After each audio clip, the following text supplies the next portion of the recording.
So while the Israelites were doing what God told them to do, their enemies were behind closed doors, remembering the power of their God. Woo. So that means if you really know that God is able to bring you out, because He brought you out before, then you ought to walk with your head up and your chest sticking out. And your enemies are going to, I ain't going to mess with that, brother, because the last time I thought they wasn't going to do it, God worked a miracle. Yes. Have I got any miracles in here? Yes. We've got to get to a point where we know that God has everything in control. Israel wasn't concerned about God and what He was going to do. They simply were obedient to the leader of God. When He said to walk around, they walked around. When He said to blow their trumpets, they blew their trumpets. When He said to shout, they shouted. Why? Because they knew that if God had done it before, God can do it again. And I want somebody to know today that the things you're dealing with are not because God has forgotten about you, but it's because you've forgotten what God has already done.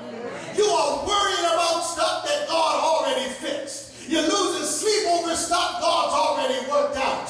You're forgetting about things that God has already.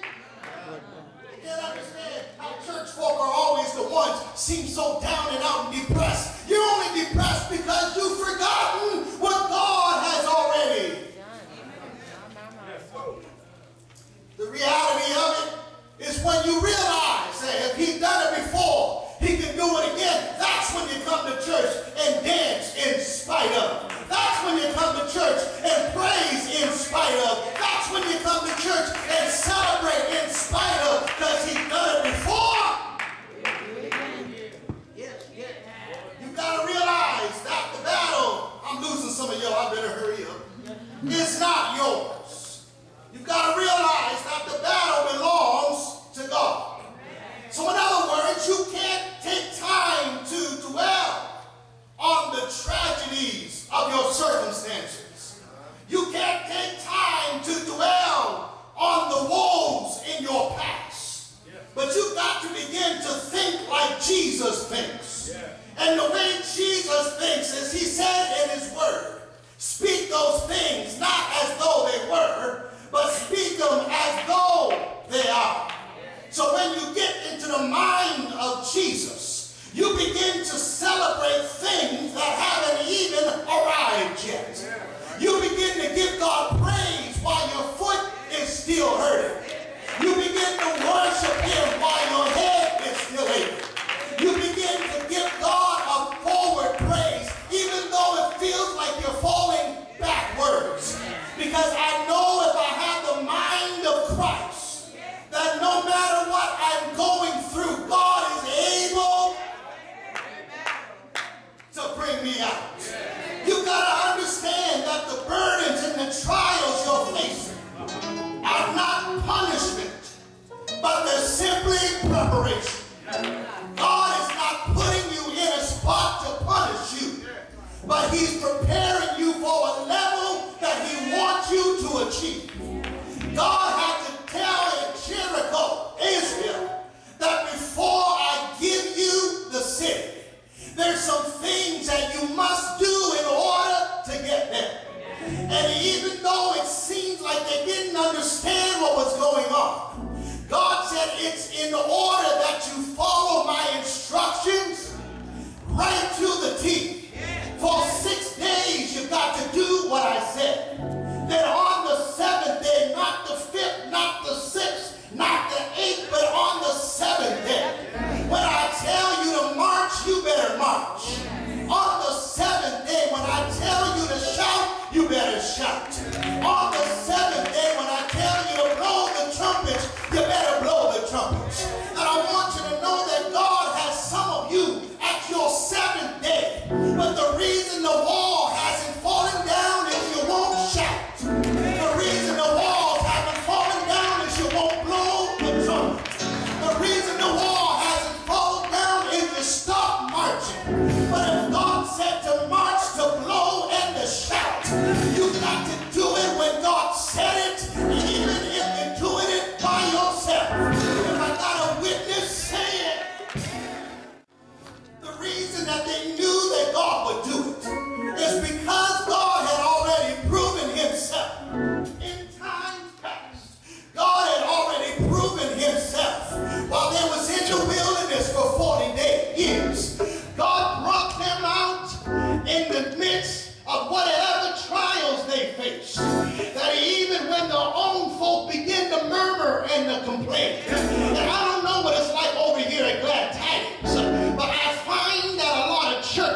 like to murmur and complain. God had already celebrated you. God had given you what you've been fasting and praying for. And then once you got it, you start to murmur and complain. It seems like we're never satisfied. Sometimes I wonder, what if God decided, I'm not going to bless you anymore? Would you still praise me while you're sleeping in the back of an alley trying to find your next meal? Will you still praise me when you got to hop on a bus to go from point A to point B? Will you still praise me if I took your talent away and you couldn't sing or dance no more? Would you still praise me? I've got an answer for that. My God is still worthy of whatever praise I have. That no matter what the devil takes from me, he's still worthy.